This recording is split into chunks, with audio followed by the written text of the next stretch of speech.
Hey, yo, what up? Welcome back. There's Not a Podcast. It's just my thoughts with Rob Markman. Shout out to all of y'all who watch, who subscribe, who comment, who share, who like. Shout out to the people who are a part of our community tier and support in that way. Shout out to people who are part of our monthly music tier and support that way. I appreciate y'all. You know, at the monthly music tier, we have our own Discord where we talk about things day to day, and we also every Sunday get together and do kind of like a live chat with everybody on camera. And we just listen to an album that one of the members picked, and almost like a book club, but a music club. And then we talk about the things of the week. I'm gonna hit the Discord up. They're hearing this for the first time though. I might see if we could reschedule tonight because the Knicks are playing this game 3. Man, it's a very important game. I want to be locked into the Knicks game. We're gonna see what's up. But so, you know, I haven't did a video in a couple of days. My last video was that I thought Joey Badass won. That I didn't think that was going to be as controversial as it was. I thought it was pretty clear. You know, I was out in LA this week.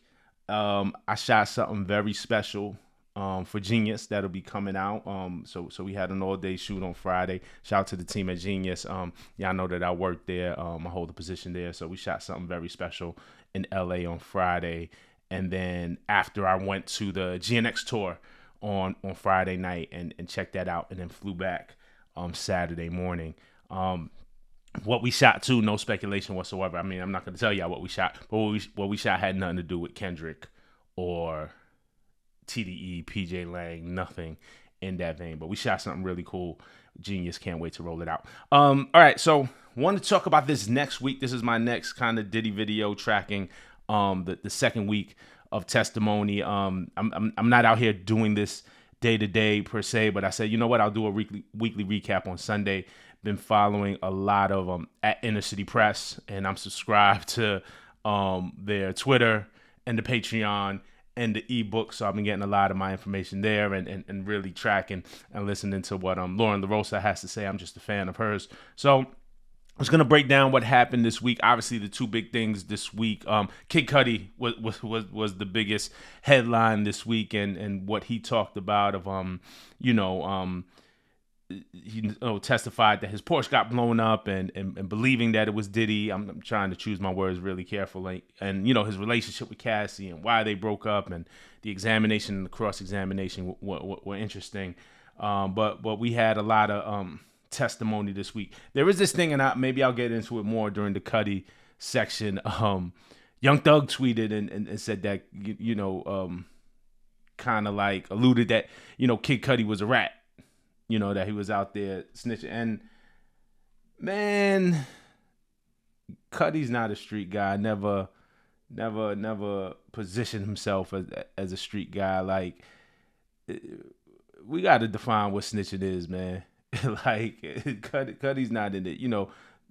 The one thing not to say that Cudi made some mistakes. I'll get into my opinion of what that is, but what Cudi did, man, is not snitching. I don't see that as snitching at all. But let's get into it. On Monday, we get Dawn Richard's testimony. She, former member of Danity Kane, formerly member of Diddy Dirty Money. So she testified that, I'm just going to list. I got bullet points here, but some of the things that she testified is that Diddy told her that people can go missing. He said, people can go missing. This is during the beginning of her Diddy Dirty Money run.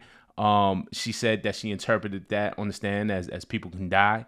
I guess in this, they're trying to paint the danger of Diddy or the ways that he would retaliate against people who went against him. She testified that she witnessed violence, that she was present when Diddy would hit Cassie. What she actually saw in certain instances came into questions, but she was present and she was sure that there was violence. She described an incident in New York around the time of a festival in Central Park where she didn't witness the violence but saw the aftermath of it, heard it in the other room. She described the time in the car when she did witness Diddy strike Cassie, according to the testimony. What was interesting in Dawn's testimony is that she took accountability, because she said that several members of Diddy's team was around and would witness this stuff. And she does take accountability and says, we did nothing. But she says she didn't intervene for her own safety. But, there was something in Dawn's testimony that felt like a little bit of guilt or at least accountability. Obviously, she's not accountable for the violence, but when she says we did nothing, like maybe her just wondering, like, damn, if she stepped up and said something, could she have stopped it? If other people, could security have stopped it? Could the assistants have stopped it? Could a Harve Pierre type could have stopped it if they intervened? But she said we did nothing. But she said she didn't want to intervene for her own safety. And that it also caused fear within Dawn. That Dawn had asked herself, well, if he did that to somebody who he supposedly loved, which was Cassie, then what would he do to an employee? So she approached Diddy with softness. Like when she approached him, she tried to diffuse every situation and called him bro all the time and just try to like disarm him like that and do things not to make him angry. But Diddy, she also testified that Diddy and Harve Pierre, who was a high-ranking executive at Bad Boy, told her not to speak about what she had seen. So she was instructed not to speak.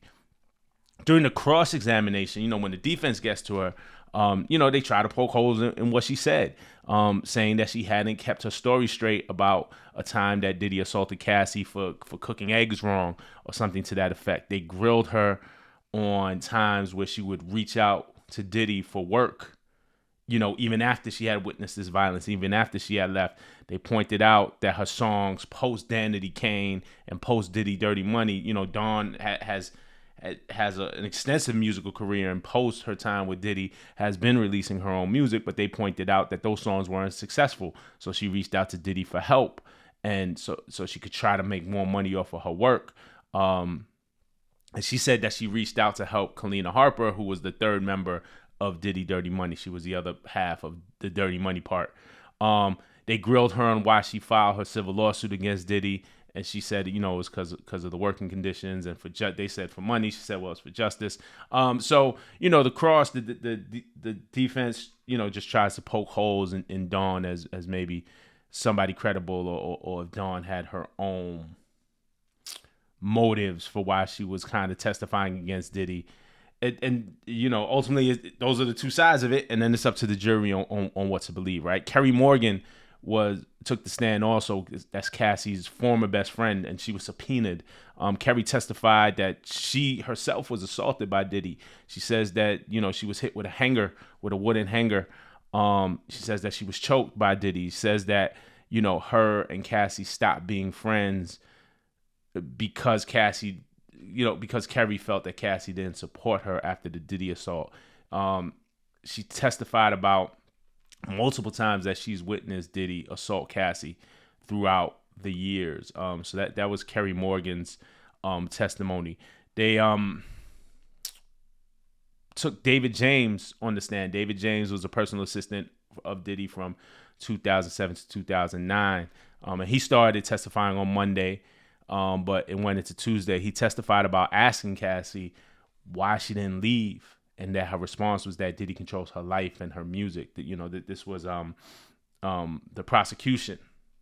So I guess what they're trying to paint here is, okay, they've established the abuse. We know that Cassie was abused. Nobody is refuting that, not even defense. And what they're saying is, what they're trying to paint by asking David James that question is well, why didn't Cassie leave it? Well, Cassie felt she couldn't, right? And her response was that Diddy controls her life, her music. You start to get into the coercion part of this. He testified that he heard Diddy say that, this is David James, had testified that he heard Diddy once say that Kim Porter was his queen, the late Kim Porter, and that he has Cassie right where he wanted her, that she was young and moldable.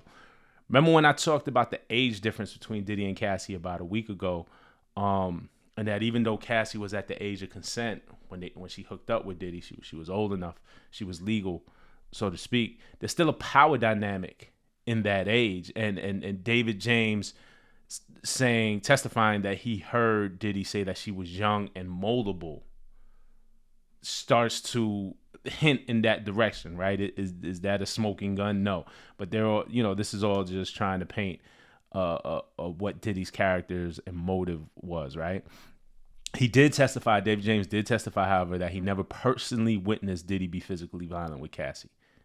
Though many others have. David James says that he has not. He testified that Diddy kept a video of him. This is David James himself, kept a video of him dancing high off of Molly, in case he ever needed it. David James says that he never really got high, like he smoked a couple of times, and Diddy caught him. But part of the job is like you don't get high, even though he would secure drugs for Diddy. Like David James himself wasn't getting high, but he said that there was one incident in the club where he took some Molly and drank some Ciroc, and just to have fun, and he was out there dancing. So I guess it was kind of a goofy dance, and Diddy saw the video of it. Seemed pretty harmless, but Diddy had said, well, hey, had told David, I'm gonna keep this tape in case I ever needed it. So I guess the prosecution is trying to show how Diddy used things like the tapes and stuff like that to control his employees, even though this thing with David James looks pretty harmless. Cassie did testify that Diddy kept sex tapes and said, hey, he would release them in an attempt to control Cassie. So I guess that's how that's relevant. He testified that he had to take lie detector tests. Like there were incidents when jewelry would go missing. He spoke on 2 specific incidents, and he testified it seemed like others in Diddy's organization also had to take lie detector tests when Diddy requested. He testified, which again is not a crime, but I don't know. I guess they're trying to paint this controlling environment that existed within Diddy's operations. He testified about an incident at a diner. We heard about this before. Cassie testified about D-Rock and Suge and Diddy, and seems like nothing major happened at this incident, but they had guns, and basically that's when James said he decided to leave the company because he felt his life was in danger. During the cross-examination of David James, they asked him how would he pay for things. Part of his job was to set up the room for Diddy, the hotel rooms, whenever Diddy was traveling with things that he needed and he liked. So when Diddy gets into the hotel rooms, all his stuff was there. And, so the defense asked James how he paid for things like Astroglide and condoms and baby oil. And they asked specifically if it was expensed through the business. James said, usually not. Remember I said last week, figuring out how the freak-offs were financed would be important. But, James said, a quote from James says, I was told he didn't want to run them through the company. He didn't want a record of them. So, I think figuring out how things were paid for could be important. And again, too, I want to shout out Inner City Press. All of this info, I've been really following their coverage. So this is me synthesizing mostly the Inner City Press coverage. Apparently, James got physical with one of Diddy's chefs, Chef Jordan, I believe. The defense specifically asked James if he had choked her one time during a disagreement or something like that. James says no, that he grabbed her by the wrist.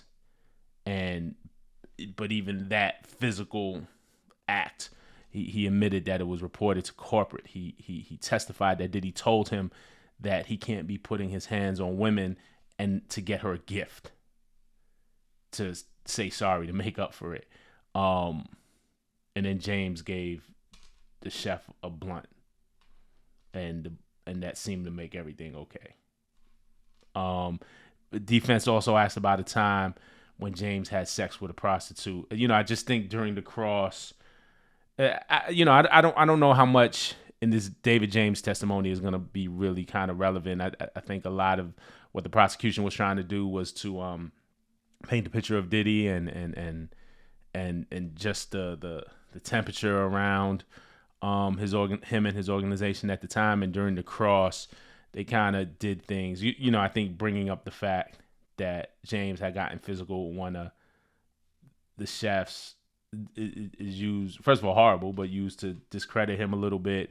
Him taking the drugs, him buying a prostitute, saying things like that. Like he wasn't the most squeaky clean guy either. Regina Ventura, Cassie's mom, took the stand, testified that Diddy demanded $20,000 from Cassie's parents to recoup losses to her dating Kid Cudi. He also threatened to release a sex tape of Cassie. She said that they took a loan to pay Diddy. She says for safety reasons of her daughter that they agreed to pay him the $20,000 and he took out a loan. She testified about arguments that she saw between Cassie and Diddy, him taking her phone in her car. And the defense didn't seem to cross Regina from what I can tell. I could be wrong. If I'm wrong, sorry. But let me go back. Because I want to look up if Cassie's parents paid Diddy $20,000. They testified, testified that she testified that he asked for the $20,000. Testified that they took out the loan. I don't know if Diddy actually ended up accepting the money, and I could be wrong. Let me just kind of look this up. I don't see anything. I could be wrong. I think it's key. Did Diddy actually accept the $20,000, or was it like a scare tactic? I gotta look up more on that. If any of y'all know, let me know in the comments. Then the Punisher, this exotic dancer named the Punisher, they testified he was an exotic dancer who had a number of freak-offs with Cassie and Diddy. Testified that he was hired to create a sexy scene for a husband and wife. He says when he first got there, Cassie was in a wig and Diddy was wearing either a burqa or a hijab. What he said on the stand was the things that Muslim women use to cover their face, but Diddy was wearing some type of face covering. And that he didn't recognize him, but he later learned to know that it was Diddy because he had been with them several times. He also testified that he was writing a book. I think this was all just, again, to get more details about the freak off. The part about him, right? Also, there was a part, I guess he testified about not being able to perform, like having ED, just like not being able to get it up and what would happen then. But he said, he was paid a little bit, but they would still call him back after that. So basically now he's writing a book about like ED, about erectile dysfunction or something like that, like searching for the meat in the freezer, searching for the freezer meat, something like that. Just strange. That was probably one of the more strange details. Gerard Gannon, the special agent in Miami, testified about, raiding Diddy's house on Star Island. They found drugs, guns, lube, all the stuff that we've seen in the media. Dr. Dawn Hughes testified as well. She was a government witness who testified about like why victims stay in physical and amongst physical and psychological violence. She talked about sexual abuse, emotional abuse, financial dependence, love bombing, aka you just shower somebody with gifts, like you kind of do your partner wrong and then you just shower them with gifts to get them to stay. She talked about trauma bonds, during the cross-examination, and all of that was to, I think, for the jury to kind of learn the psychological effects of the different things that they had been hearing throughout the trial. Obviously the violence, but the abuse isn't always physical, right? It's emotional, it's sexual. Okay, the financial dependence, the way that, remember Cassie telling David James that she felt she couldn't leave because he had control over her life. She paid for my apartment. He held my career in his hands. And then, you'll hear about, I don't know if we heard about it yet, but, showering her with gifts. There was also a lifestyle that Cassie was accustomed to, I'm sure. And I'm sure she got gifts and stuff like that. We got to see how much of that comes out. But all of this being different forms of abuse that people may not recognize outright, but like consistently when somebody is hit with them through the years, it kind of forms this psychological, tie. Like, why do victims not leave? There's reasons. During the cross, the defense made it clear that the doctor was speaking generally and wasn't rendering an opinion on the case, and that the doctor did not know the specifics of the case, and that what they made it clear during the defense is that despite hearing from the doctor about these generalizations of different forms of abuse, is that ultimately it's the juror's job to decide. George Kaplan took the stand, assistant to the COO of Combs Enterprises from 2013 to 2015, and was Diddy's executive assistant for about a year. He testified that, how he set up hotel rooms, said that Diddy went under the name Frank Black, because he wasn't going to enter a hotel room and have a reservation at Sean Combs, so it was Frank Black was his alias. Of course, Biggie's alias, rest in peace, B.I.G., was Frank White, so Frank Black was a play off of Biggie's Frank White. Says he witnessed different from David James. He says, George Kaplan says that he did witness Diddy be physically violent with Cassie, and he didn't intervene for fear of his job. So, there's a lot of that. A lot of people are saying that they witnessed this, but they didn't either intervene for their own safety or for fear of their job. You know what I'm saying? He says he was asked to get cream to conceal bruises on Cassie's face. He paid for it with a corporate card. Said he felt guilty that he didn't do anything after an incident where Cassie was assaulted. He also says that he witnessed physical violence against Gina, who was another one of Diddy's girlfriends, that Diddy threw apples at her. But again, too, George Kaplan saying he felt guilty that he didn't do anything after. Don Richard's saying, hey, we didn't do anything. Almost like an admission of feeling guilt of not maybe stepping up or saying more. So it's all interesting that all these different people who have witnessed it have not only very similar testimonies, but very similar reactions or feelings to what they saw. David James said he quit after the Suge Knight thing. Like, he didn't want to be around guns and stuff like that. Like, it was just too volatile of a thing. When the defense cross-examined George Kaplan, they asked him, one of the key takeaways, they asked him a lot, but they asked, and Kaplan said, and they basically asked him a question about how things were paid for, like the baby oil. And Kaplan said he had no reason to believe, and he said it was through a black card that somebody else held, but Kaplan very clearly said he had no reason to believe that Diddy kept track of how baby oil was paid for. So no matter what paid for these items that were used in the freak offs, was it Diddy's mistake or was it somebody else's mistake? But he clearly said he had no reason to believe Diddy kept track of how baby oil was paid for. Then Kid Cudi testified, right? That was the big thing. That was what everybody was talking about all week. Kid Cudi testified that he and Cassie dated back in 2011. He said he knew about her and Diddy's relationship, knew that they had problems. He believed that when he started dating Cassie that they weren't dating anymore, Cassie and Diddy. He testified about a break-in in 2011 in his crib in December 2011. Cassie called him and said Diddy had found out about their relationship and called and asked Cudi to come pick her up. And then somebody broke in and opened some gifts that were under the tree, I'm assuming, and locked Cudi's dog in the bathroom. And Cudi says his dog was never the same after that.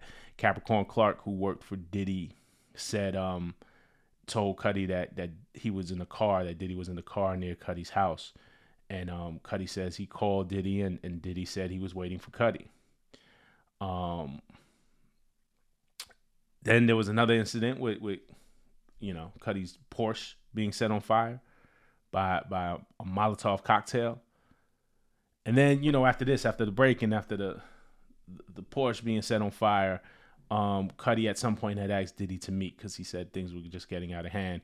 And when he asked Diddy actually about the car, Diddy was just like, I don't know what you're talking about. But, Diddy had expressed to him like, damn, that was my girl. And Cudi was just like, yo, I thought y'all had broken up. He said Diddy was like calm, but he said that he looked like a Marvel supervillain at the time, whatever that looks like. I mean, I know what that looks like. I'm just trying to make the correlation. Cudi has said that he saw Diddy years later after that, and Diddy apologized for all the bullshit, quote unquote bullshit. During the cross, Cudi talked about him and Cassie breaking up. They really grilled him about the relationship, and he talked about him and Cassie breaking up, and that Cudi says out of his own mouth that he felt as if Cassie had played him. He said that he did love her. Brian Steele, who you may recognize from the Young Thug trial, asks, just kind of makes the statement to Cudi, or, because Cudi did admit that he felt he got played by Cassie. And Brian Steele says, you got played by the same person who played Mr. Combs, Cassie Ventura. So with that shows me that they're trying to paint a picture, you know what I'm saying, that they also revealed that it was Cassie who gave, because it's like, okay, how did Diddy get your home address? And that Cassie was the one who gave Cudi's home address to Diddy. So they're trying to paint Cassie as more than a victim, but a manipulator or orchestrator of some of this. Cudi saying he felt played by her, then uncovering that she was the one who gave Diddy Cudi's address for the break-in. But Brian still specifically stating you got played. It wasn't a question. He said you got played by the same person who played Mr. Combs, Cassie Ventura. So during the cross, this is what, you know what I'm saying, they're trying to paint. My thing about the Cudi, and this is my opinion about the Cudi thing and about people calling him a snitch or a rat. I don't think that this is snitching at all. I believe he was subpoenaed. I'm not 100% sure. The subpoena is that, they force you. They say, hey, the government says we need you to testify, and you really can't say no. They kind of like box you in. But I'm not 100% sure. I'm not 100% sure. So again, if somebody knows, I had Googled it. I couldn't quite find any conclusive evidence one way or another. So I'm asking y'all to help me. If somebody knows whether he was subpoenaed or not, let me know. But whether he was subpoenaed or not, I still don't think this is snitching. Cudi is not a street dude. Like you blew up somebody's car. What do you want me to do? You know what I'm saying? Like, it's fuck you after that. Now, what I will say Cudi is guilty of, not legally guilty of, but what Cudi could have did better is as a man, you when you get with a woman who just came out of a relationship and it was an abusive relationship and she has this crazy ex-boyfriend, like, you got to survey what's going on before you get involved with certain women. And I'm not saying people can't fall in love. Cudi says he fell in love with her. Man, love is a thing that none of us can control. But, as a man, I just think you got to protect yourself in terms of the crazy ex-boyfriend. Like, and I feel like as a man, I bet a lot of men who have been in that situation dealing with a girl who had the crazy ex-boyfriend, then you got to realize how deep you want to get in with this girl. And then once you decide to get in deep with her, you gotta look out for that.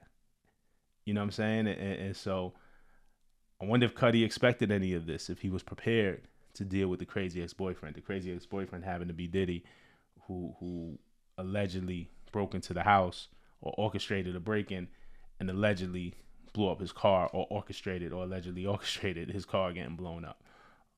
So you gotta take a little accountability here. Like, man, I might have messed with the wrong girl at the wrong time. But that being that, none of that is legal either. I'm not saying none of that is legal justification for what happened with him to him at all. But you just gotta be aware. That's all I'm saying. But him being a rat, nah, I don't buy it. Myla Morales was a makeup artist who took the stand. She was present during some of the abuse. A general manager at a hotel in LA was subpoenaed. Talked about keeping profiles for Diddy since he was a customer, and how he liked his rooms to be set up. They also talked about, and several witnesses, especially the assistants, talked about cleaning up rooms after freak offs, clearing drugs from the room, clearing things, because cleaning people take pictures, sell them to TMZ, like it was an effort to protect Diddy's privacy.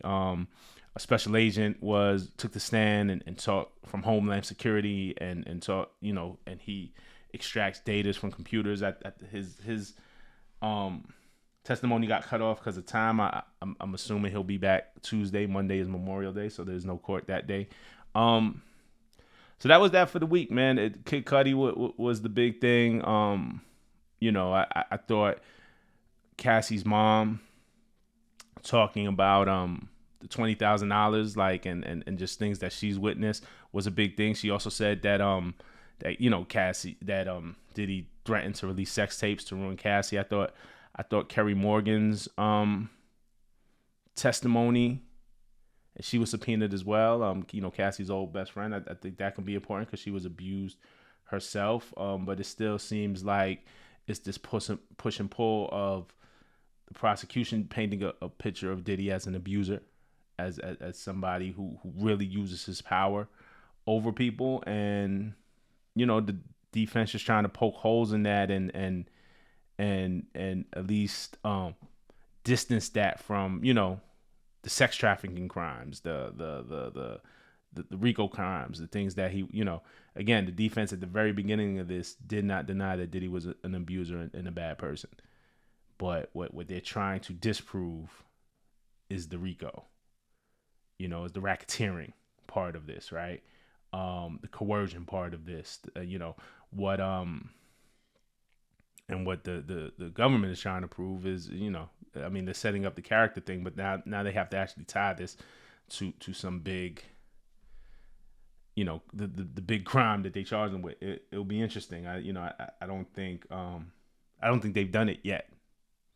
But we're getting a lot of testimony about how abusive Diddy was, and then how many people were involved from his organization to help cover it up or to help aid what was going on. But again, was this a sex trafficking crime, or were they covering up just abuse? Like, we don't know. It's up for the jury to decide. But the different stories that we get about Capricorn Clark, who I assume is going to take the stand. The different stories we get about Harv Pierre, D-Rock is mentioned a lot as the head of Diddy Security, so they witnessed a lot of things.